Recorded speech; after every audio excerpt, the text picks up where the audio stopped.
Imaginen un mercado tan brutal, tan competitivo, que trituraba y reducía a polvo cualquier intento de crear algo propio. Una industria donde gobernaban los gigantes japoneses e italianos, sin dejar oportunidad a los novatos. No estamos hablando de las guerras tecnológicas modernas.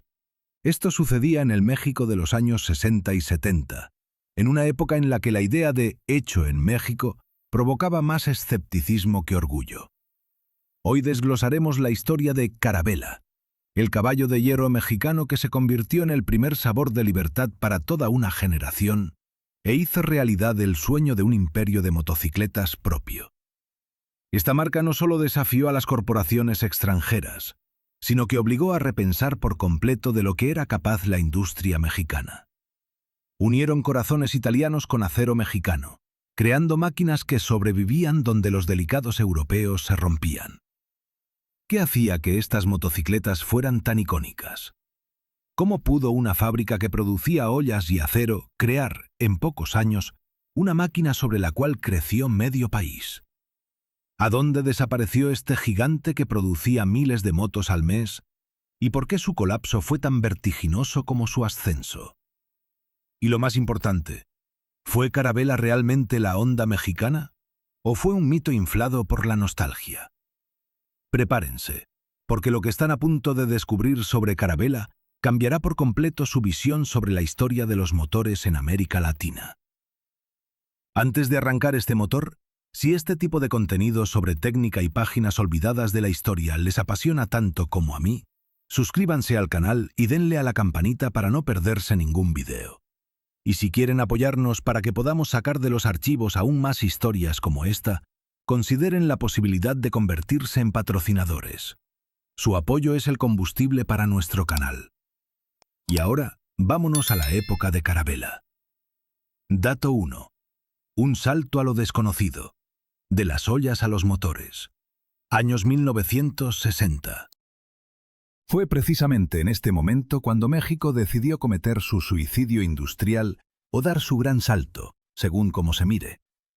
El gobierno cierra las fronteras a las importaciones, creando condiciones que en el papel parecían ideales, pero en la realidad eran una locura. Pero estos hechos no les dirán nada hasta que entiendan quién exactamente asumió la creación de la motocicleta principal del país. No fue Honda, ni Yamaha.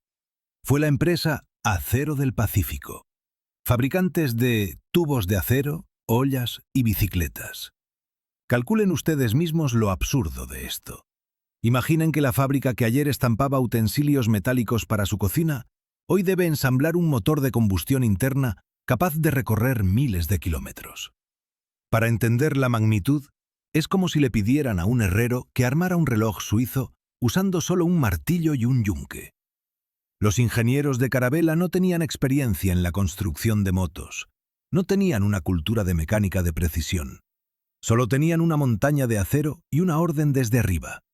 México debe moverse en lo suyo. Y ante ellos estaba la tarea no solo de armar una moto, sino de crear una máquina que no se desmoronara en carreteras donde el asfalto era un lujo, no la regla. Dato 2. Un corazón italiano en una jaula de hierro. En el centro de esta aventura se encontraba un acuerdo que debía ser la salvación, pero que se convirtió en una verdadera prueba de resistencia. Carabela no inventó el motor desde cero. Acudieron a los italianos de Minarelli. Pero aquí es donde se esconde el diablo en los detalles. Los motores italianos fueron diseñados para las callejuelas europeas, para ciclomotores elegantes y paseos ligeros. Y los mexicanos decidieron meterlos en cuadros soldados con el mismo acero grueso con el que hacían sus tuberías. Para el comprador de los años 70, la compra de una primera Carabela, por ejemplo, el legendario modelo Pony o la Mini Enduro, significaba el encuentro de dos mundos. Era un Frankenstein, un motorcito italiano suave y caprichoso dentro de un cuadro que pesaba como un tanque y era tan sólido como una caja fuerte bancaria. Esto significaba que la relación peso-potencia era, por decirlo suavemente, cruel. Esta motocicleta no solo transportaba gente, era un símbolo de terquedad. Los propietarios se acostumbraron al olor del aceite de dos tiempos sobrecalentado, a la vibración que entumecía las manos y al hecho de que, si esta moto se caía, era más probable que abriera un agujero en el asfalto a que se doblara ella misma. Carabela no era solo un transporte, era una prueba de fe en el producto nacional. Dato 3. La adaptación imposible. La batalla por el estándar mexicano. Entre 1968 y principios de los 70, la fábrica en Naucalpan se enfrentó a su mayor desafío. Importar motores terminados se volvió demasiado costoso y complicado debido a las leyes. Tuvieron que empezar a producir los motores italianos dentro de México. Esto no fue simplemente un traslado de planos. Fue una batalla por las tolerancias micrométricas. Sin la maquinaria de alta precisión que poseía Europa, los obreros mexicanos tenían que fundir cárteres y tornear pistones que no se atascaran a los 100 metros. Aquí el progreso no se medía por la velocidad de la línea de montaje, sino por la cantidad de material defectuoso enviado a la fundición. Cada motor exitoso era una victoria sobre el atraso tecnológico. Trabajadores que ayer se dedicaban a la fundición rudimentaria, ahora aprendían a trabajar con aleaciones de aluminio bajo la supervisión de consultores europeos, quienes se llevaban las manos a la cabeza ante las condiciones locales. No tenemos registros exactos de cuántos miles de piezas defectuosas se fueron a la basura en esos primeros años. La historia oficial de la marca nos muestra hermosos carteles publicitarios con chicas sonrientes. Pero la realidad era esta. Carabela se construyó sobre el sudor y los nervios de ingenieros que intentaban hacer que la ópera italiana sonara al ritmo de un turno laboral mexicano. Y lo más sorprendente, que, maldita sea, lo lograron. Dato 4. Ingeniería suicida. Peso contra potencia. En el mundo del motociclismo existe el concepto de relación peso-potencia. Es la regla de oro que determina si una moto va a volar o a arrastrarse. Para la mayoría de las motos ligeras de esa época, los cuadros se hacían de acero aleado o incluso se experimentaba con aluminio. Pero Carabela tomó su propio camino. Un camino que los ingenieros de Yamaha o Honda habrían llamado locura. Los cuadros de algunos modelos Carabela, especialmente los utilitarios, se soldaban con tubos que por su grosor recordaban a las tuberías de agua. No era estupidez, era una severa necesidad. En el México de los 70 las carreteras mataban la suspensión en una semana. Necesitaban una estructura capaz de sobrevivir al apocalipsis. Pero esto llevó a que la gravedad y la masa trabajaran en contra del pequeño motor. Para acelerar una Carabela de 100 centímetros cúbicos o 175 centímetros cúbicos cuesta arriba, el motor tenía que trabajar al límite, en la zona roja de revoluciones. El pistón dentro del cilindro se movía con tal frecuencia que el aceite literalmente hervía. Los corazones de 2 tiempos Minarelli gritaban de tensión, empujando esa pila de metal mexicano. El sobrecalentamiento no era la excepción, era la norma. Pero si la subida era una tortura para el motor, el frenado era una prueba para los nervios. Los frenos de tambor de esa época estaban calculados para el peso de un ciclomotor italiano, no para la inercia de un mexicano pesado acelerando cuesta abajo. Se sobrecalentaban, se cristalizaban y se convertían en un simple adorno en la rueda. Cuando esto sucedía, el piloto entendía: detener ese proyectil de acero solo podría hacerlo un milagro o un arbusto en la orilla del camino. Dato 5. Selección natural mecánica. El cementerio de repuestos. Entre 1970 y 1980, Carabela produjo cientos de miles de motocicletas. Pero si buscas en los sitios de clasificados hoy en día, verás muy pocas. ¿A dónde fueron? Fue la era del darwinismo mecánico. Las estadísticas oficiales callan sobre cuántos motores se amarraron, se griparon, en el primer año de servicio debido a una mezcla incorrecta de aceite y gasolina o por sobrecalentamiento. Pero cualquier viejo mecánico te dirá la verdad. Estas motos o se volvían eternas o morían jóvenes. Cada taller en México de aquellos años tenía su rincón de la vergüenza, una montaña de repuestos Carabela. Pistones deformados, cables rotos, bobinas de encendido quemadas. A diferencia de la técnica japonesa que simplemente funcionaba, Carabela exigía sacrificios. Durante décadas, poseer esta moto significaba una cosa: tenías que convertirte en mecánico. Tenías que saber desmontar el carburador en la orilla de la carretera en la oscuridad. A los maestros locales que sabían afinar estos caprichosos carburadores se les consideraba chamanes. Desarrollaron sus propias supersticiones. Decían que la Centauro 450 solo arrancaba si se lo pedías amablemente, y que a la marquesa no le gustaba el clima húmedo. Había mecánicos que se negaban a recibir ciertos modelos para reparación, sabiendo que las piezas no encajaban ni siquiera con las de otras motos iguales debido a la variación de medidas en la fábrica. Sabían lo que no estaba escrito en los manuales. Carabela era un juego de construcción para adultos, donde sobrevivía no el más rápido, sino el más mañoso. Dato 6. Vibraciones asesinas. 7000 golpes por minuto. El diseño del cuadro de Carabela, soldado con tubos de sección rectangular, no permitía disipar las vibraciones ni remotamente suavizarlas. La moto debía transmitir toda la energía del motor a las ruedas, pero en su lugar la transmitía al cuerpo del piloto, buscando cada punto débil en la soldadura.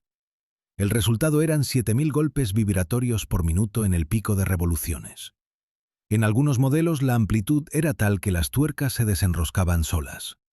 Para que entiendan lo que esto significa, imaginen que obligan a trabajar un martillo neumático, una herramienta creada para destruir concreto, entre sus piernas mientras intentan sostener el manillar. Los tornillos en los soportes sufrían un desgaste brutal.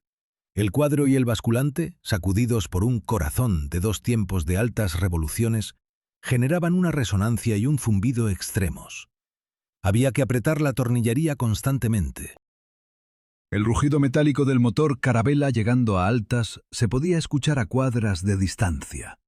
Un sonido estridente y crepitante que obligaba a los pilotos novatos a aferrarse a los puños hasta que se les ponían blancos los nubillos. Y si la acústica del motor no era lo suficientemente pesadillesca, muchas de estas vibraciones iban directo a la columna de dirección. Perder el control en la grava no significaba solo salirse del camino, significaba caerse. Los pasajeros, sentados atrás en el duro asiento, a menudo preferían no agarrarse de las asas metálicas. Sentir el temblor del metal justo debajo de ti, cuando entre tu cuerpo y el asfalto a 80 km por hora no hay nada más que 2 ruedas y la destreza del conductor, era más de lo que muchos podían soportar. La velocidad cómoda en estas motos era inferior a 60 km por hora. 60. Un scooter moderno yendo en el tráfico puede mantener fácilmente 90 o 100 km por hora. Las motos Carabela, máquinas creadas para la libertad, te obligaban a luchar contra ti mismo para ir más rápido. Una ruta completa que en una moto japonesa tomaría 15 o 20 minutos en modo relajado, aquí se convertía en una hora de constante tensión física. Dato 7. La alquimia de la mezcla, el aceite como única defensa. Aquí llegamos a uno de los aspectos de ingeniería más caprichosos y fascinantes de la operación de las Carabela de 2 tiempos. Para prevenir la muerte instantánea del motor en el calor, se utilizaba un sistema conocido como premezcla, mezclar gasolina con aceite. Esto no tenía nada que ver con la inyección automática moderna. El nombre provenía de la necesidad de ser uno mismo un químico antes del viaje. Funcionaba así. Para una carga típica de gasolina en una Carabela Marquesa o Centauro, había que añadir al tanque una cantidad estrictamente definida de aceite. Este aceite no se quemaba de inmediato, lubricaba. Los dueños de estas motos llevaban consigo vasitos medidores y vigilaban constantemente la proporción, creando una película de aceite dentro del cilindro. Era como si alimentaras a una bestia con una medicina que al mismo tiempo es su veneno, para que siguiera corriendo. El equilibrio de la mezcla era delicadísimo. Demasiado aceite y la bujía se cubría instantáneamente de carbón, se perla. La chispa desaparecía, lo cual era peligroso ya que arrancar un motor ahogado en la carretera era extremadamente difícil. Muy poco aceite y la fricción ganaba, calentando el pistón hasta que se soldaba al cilindro. Se amarraba. El control del estado del motor se realizaba mediante el oído y el color del escape. Un humo azul denso significaba una mezcla rica. Un crepitar seco y agudo, una mezcla pobre. Era un ballet técnico ensayado en cada gasolinera, pero donde un solo error en la proporción podía ser fatal para el motor. El grupo cilindro-pistón, trabajando al borde del sobrecalentamiento, sufría un desgaste colosal. Los anillos del pistón se desgastaban por completo en 1 o 2 temporadas activas.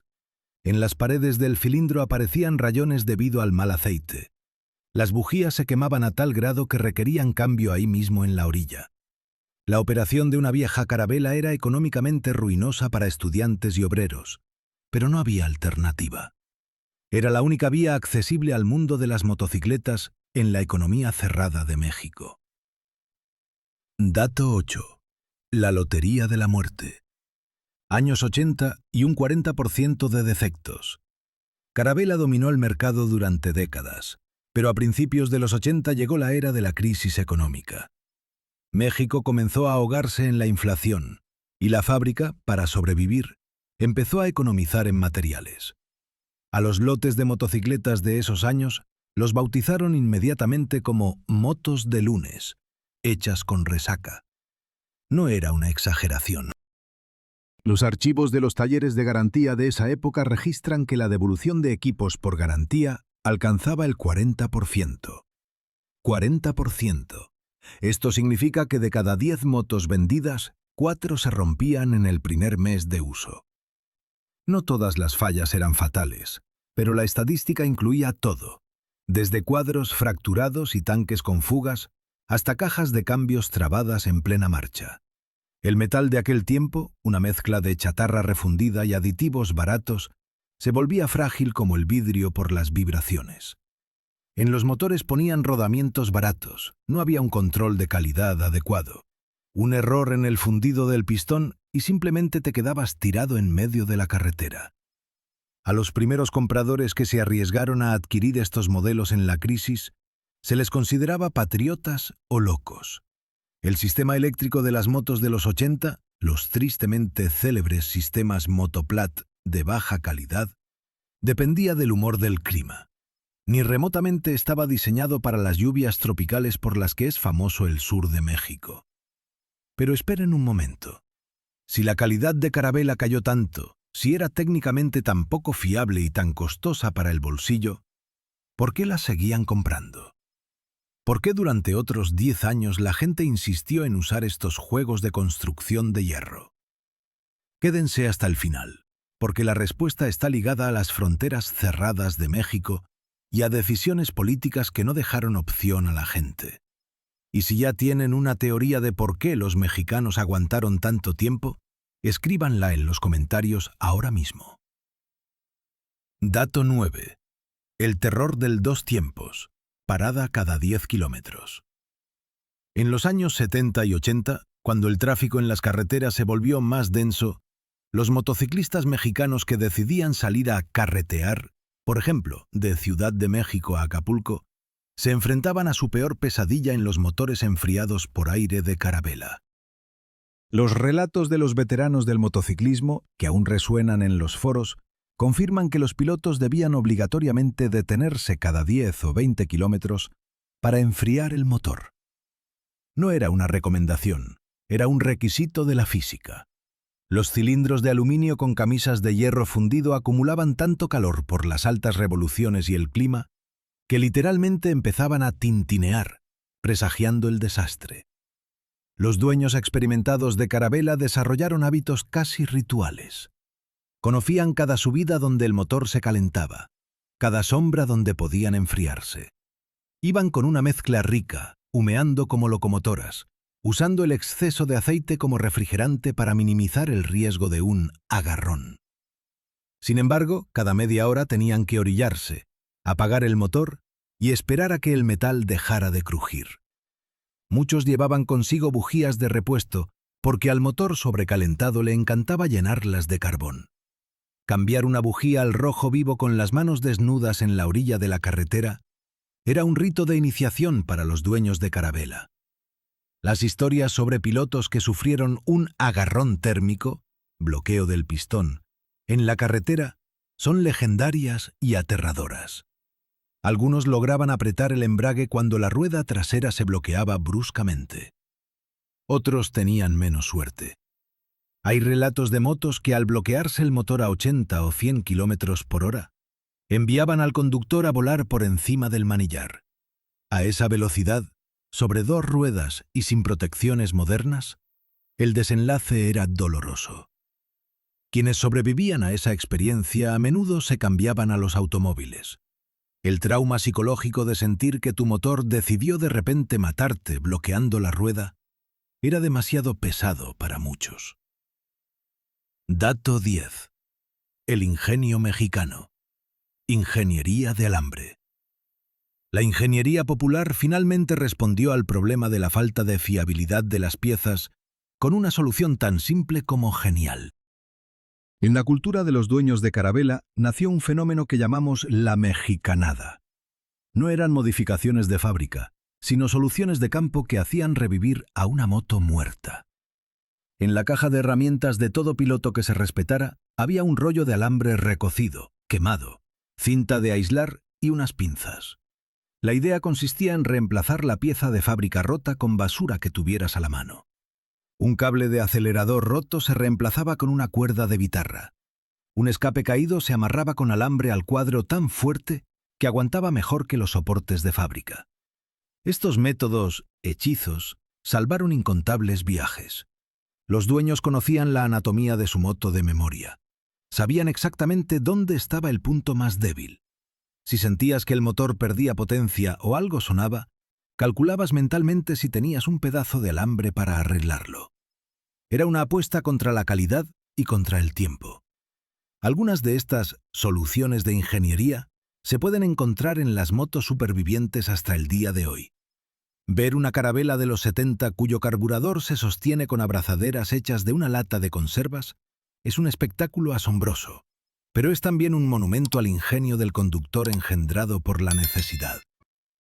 Sin embargo, no todos lograban repararla. La distancia entre un pueblo y otro podía ser de decenas de kilómetros. Si tu mexicanada se rompía justo después de repararla, tenías que empujar 120 kilogramos de hierro a pie.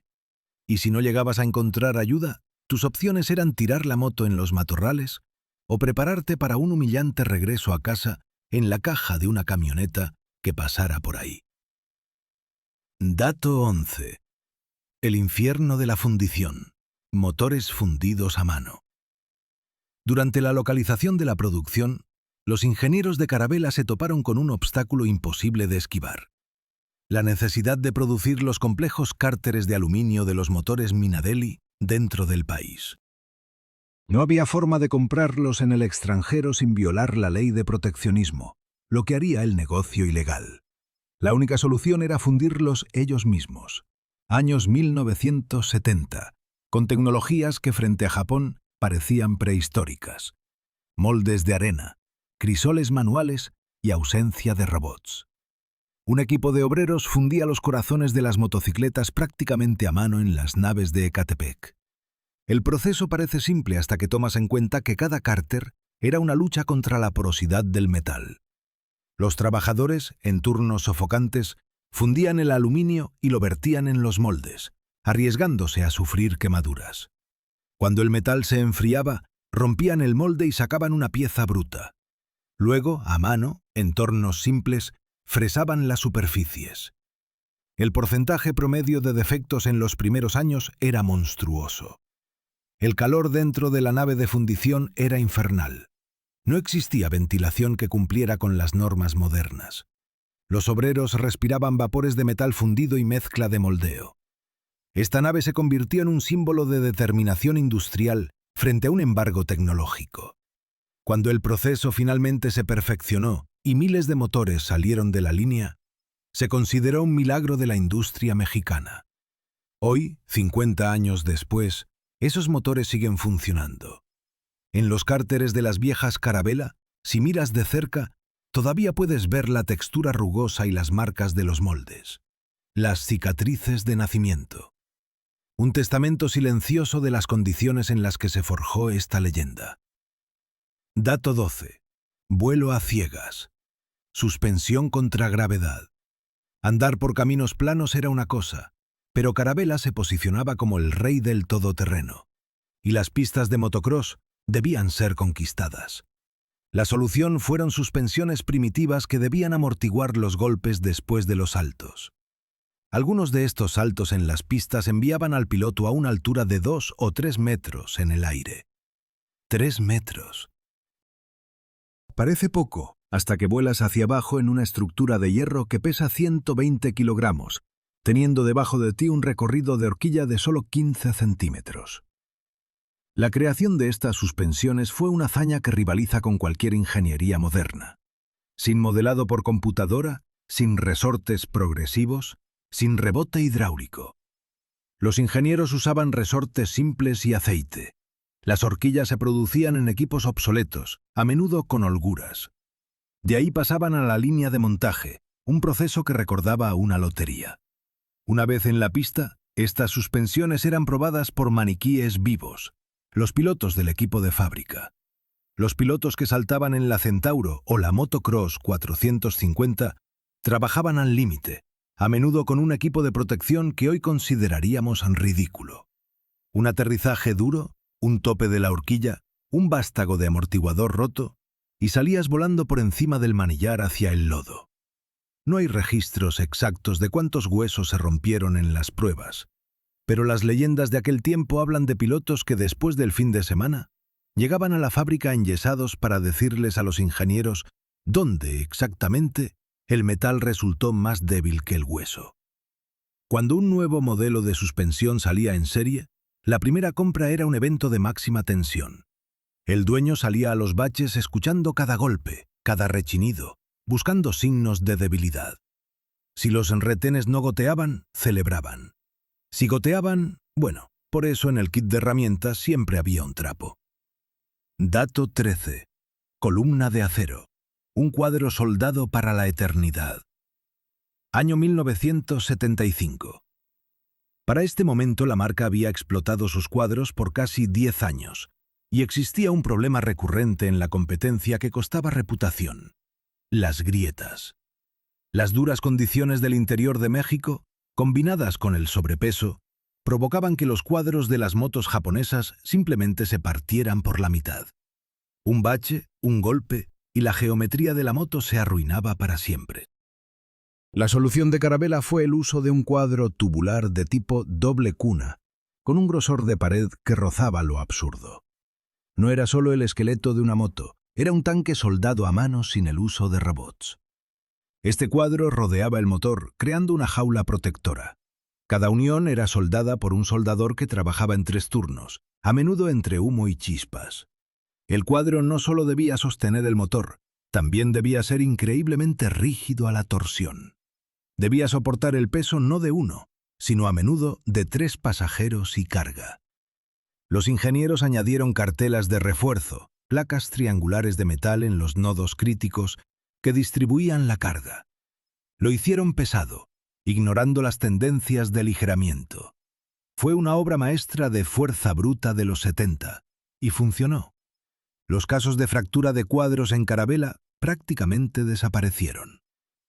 Estos cuadros siguen sirviendo 50 años después, a menudo transformados en triciclos de carga o carretas, cumpliendo todavía su función, aguantando el golpe allí donde las aleaciones modernas se habrían rendido hace mucho. Hola amigos, muchas gracias por seguir viendo este video. Si valoran este trabajo de investigación y quieren ayudarnos a seguir rescatando la historia de la técnica mexicana, pueden adquirir mi guía Leyendas en Aceite. Son 50 historias increíbles sobre cómo se creó nuestra industria, con planos y fotos honradas. Al comprarla, apoyan directamente la creación de nuevos documentales como este. Pueden escanear el código COR que aparece ahora en pantalla, o hacer clic en el enlace que he fijado abajo en los comentarios. Gracias de todo corazón por su apoyo. Dato 14. El arca familiar. 5 en un asiento. En el México rural de los 70 y 80, la moto no era diversión, sino un recurso estratégico. Quien tenía moto podía trabajar, llevar a los niños a la escuela y transportar víveres. En esos años, en pleno auge de la escasez económica, La Carabela 175 centímetros cúbicos a menudo se convertía en el único transporte para toda una familia. La moto iba sobrecargada no solo con pasajeros en el asiento, sino también en el tanque, e incluso en estribos hechos en casa. Algunas fotos de aquellos años muestran al padre, la madre y 3 niños en una moto diseñada para 2. Los viajes comenzaban al amanecer. Ya solo esto era peligroso, ya que los faros de Carabela, que funcionaban con magneto, emitían una luz amarilla tenue que dependía de las revoluciones. Además, la moto no tenía frenos calculados para 250 kilogramos de peso vivo. El conductor solo tenía frenos de tambor que hacía tiempo requerían mantenimiento, operados por un padre de familia que no tenía noción de la distancia de frenado. En los descensos prolongados de los cerros, en caminos de terracería, los frenos comenzaban a desvanecerse. La moto comenzaba a acelerar. El padre intentaba frenar con motor, bajando marchas. El sonido del motor pasaba a un aullido que significaba peligro extremo de sobrerevoluciones. Los niños se aferraban a los padres. El equilibrio se rompía. En una curva cerrada o en un surco lavado por la lluvia, la física ganaba. La moto sobrecargada perdía tracción y se volcaba de lado. La caída sobre el camino pedregoso se convertía en una montonera. El resultado eran lesiones de las que no escribían los periódicos. Las cifras oficiales de accidentes en los pueblos se perdieron ante la falta de estadísticas. Pero los testimonios de médicos de clínicas rurales hablan de miles de familias lastimadas. Las cicatrices por los escapes, quemaduras de Carabela y las fracturas eran cosa común.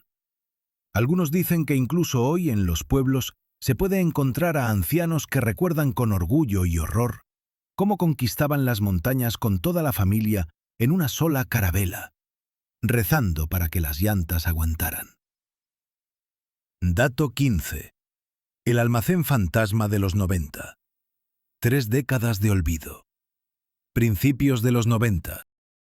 La era de las fronteras cerradas terminó y México firmó tratados comerciales. El mercado se inundó de productos japoneses y chinos. Una noche, el gigante Carabela, que producía miles de motocicletas, simplemente se detuvo. No fue un ocaso gradual. Fue una muerte súbita. Los empleados llegaron a su turno, pero la línea de montaje no volvió a arrancar. Pronto corrieron rumores que se convirtieron en leyenda urbana. Almacenes repletos de motocicletas nuevas que nunca llegaron a las tiendas. Lo que sucedió después fue una escena de pesadilla industrial. Maquinaria que costaba millones, moldes para fundición, planos únicos. Todo eso desapareció. Parte se vendió como chatarra, parte simplemente fue saqueada. Encontramos huellas de esta destrucción hasta el día de hoy. En los patios traseros de viejos distribuidores, bajo capas de polvo, los entusiastas encuentran cápsulas del tiempo. Motocicletas con 0 kilómetros, abandonadas hace 30 años. Investigaciones posteriores de los fanáticos mostraron que prototipos únicos y bólidos de carreras fueron simplemente tirados a la basura. La gerencia, probablemente, no vio valor en ellos ante la bancarrota. La marca se desplomó y arrastró consigo a toda una era de ingeniería mexicana hacia el vacío. Los tornos fueron fundidos. Las naves de la fábrica en Naucalpan quedaron vacías o cambiaron de dueños. Durante muchos años, la gente que pasaba frente a las antiguas naves veía los letreros oxidados como un recordatorio silencioso de que allí alguna vez latió el corazón de hierro de México. Este evento se conoció como la generación perdida, porque la tecnología y la experiencia simplemente se disolvieron en el aire, sin dejar herederos. Dato 16. El culto al caballo de hierro, un legado vivo. En la década de 2010, sobre una ola de nostalgia, historiadores de la técnica y mecánicos comunes iniciaron un movimiento tácito por el reconocimiento de las motocicletas Carabela como patrimonio industrial. El argumento era de peso. No se trataba simplemente de una moto vieja y propensa a romperse. Era el testimonio de la capacidad de los mexicanos para crear tecnología contra todo pronóstico. Era historia viva de la industrialización. Era un monumento a miles de obreros que, con sus propias manos y sin robots, pusieron a una nación sobre 2 ruedas. Los restos de esta civilización aún existen. Cuadros oxidados encontrados en gallineros. Motores Minarelli que los entusiastas reviven en sus garajes. Los clubes de amantes de Carabela crecen, convirtiendo la chatarra en relucientes motos retro.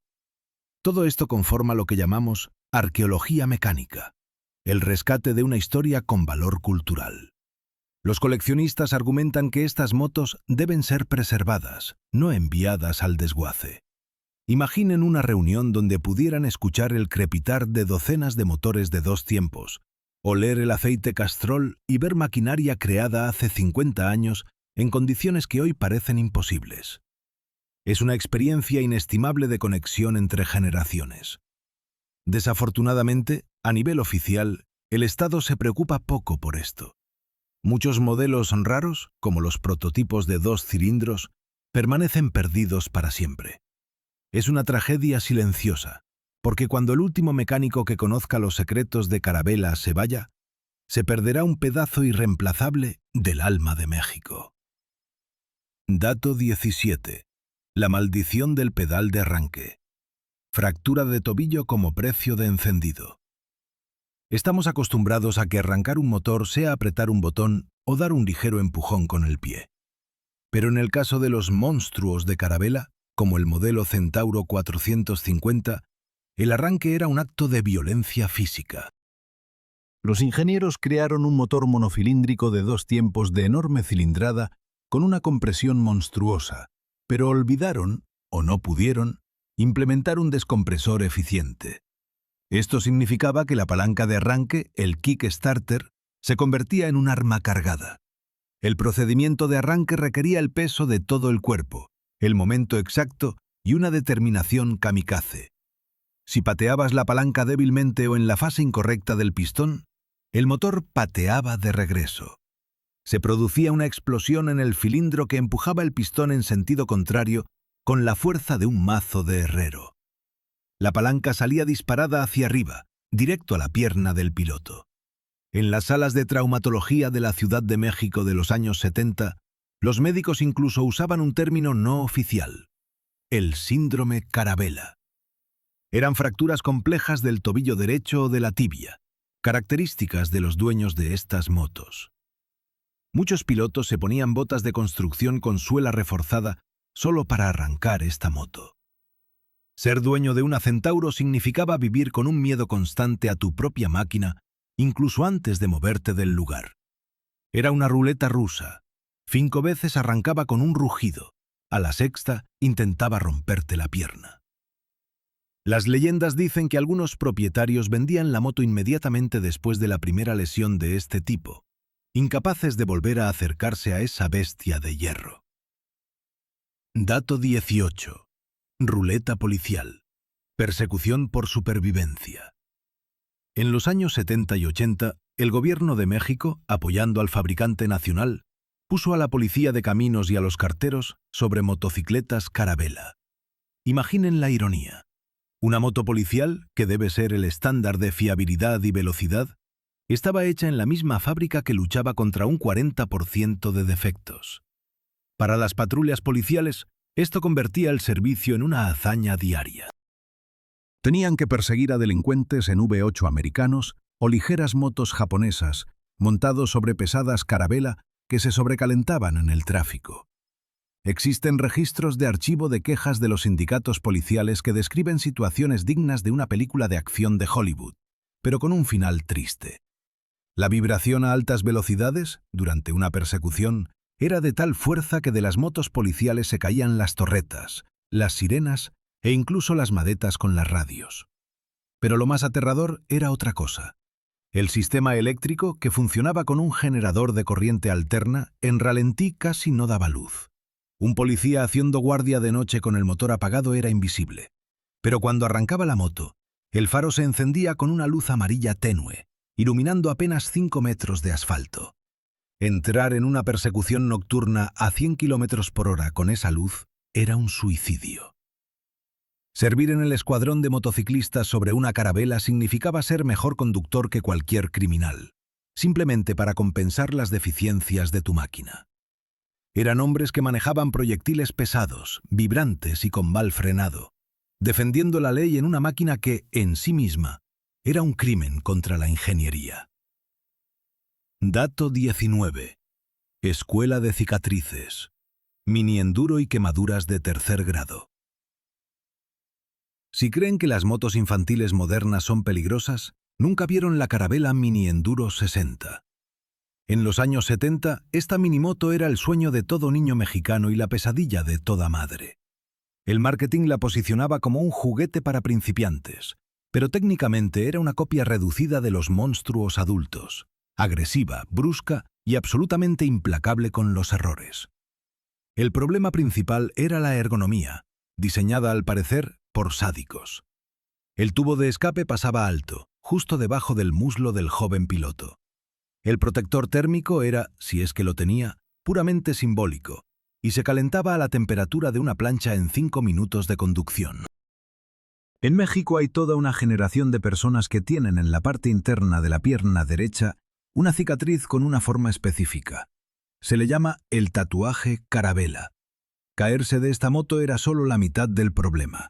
Quedar atrapado bajo un tubo al rojo vivo con un peso de 60 kilogramos, ahí empezaba la verdadera lección de supervivencia. Además, estas motos infantiles a menudo carecían de llave de encendido o botón de parada de emergencia en el manillar. Si el acelerador se quedaba trabado en posición abierta, y esto pasaba seguido por la suciedad, la moto se convertía en un misil incontrolable con un niño a bordo, que volaba hasta encontrarse con una pared o hasta que se acababa la gasolina. Fue una escuela severa. Carabela enseñó a los niños de los 70 que la técnica no perdona la debilidad y que el dolor es el mejor maestro de física. Dato 20. La bofetada americana. El fracaso de la exportación. A mediados de los 70, la dirección de Carabela, embriagada por el éxito en el mercado cerrado mexicano, decidió hacer lo impensable: comenzar a exportar a los Estados Unidos. Creían que sus caballos de acero podrían competir con Honda y Yamaha en su propio terreno.